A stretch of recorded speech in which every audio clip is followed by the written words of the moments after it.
Жителите од истокот зависни од кредити, секое второ семејство е должник на банките.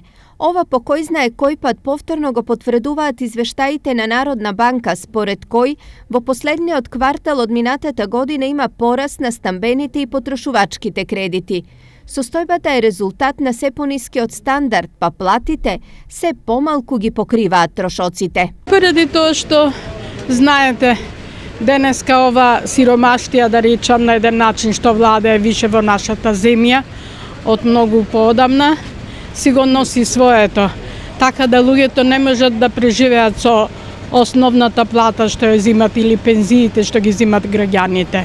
Најбарани кредити од потрошувачките се оние до 3000 евра, но и со овие суми кои во кредитниот свет се сметаат за мали, многумина заглавуваат во големи проблеми.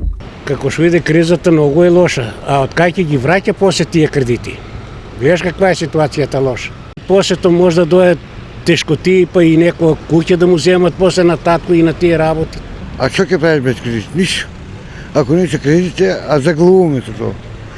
Само се запустуваме, после гонат извршители. Ова граѓаните ги принудува да вадат нов кредит за да го вратат стариот, со што влегуваат во должнички круг кој нема крај.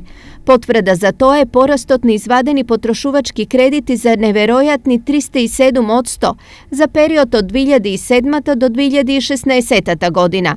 Во пари тоа се околу 76 милиони евра, од кои 5,2% или дури 4 милиони граѓаните не можат да ги вратат. За истиот период, минусните салда на кредитните и потрошувачки картички се зголемил за 160% од 2007 година до сега.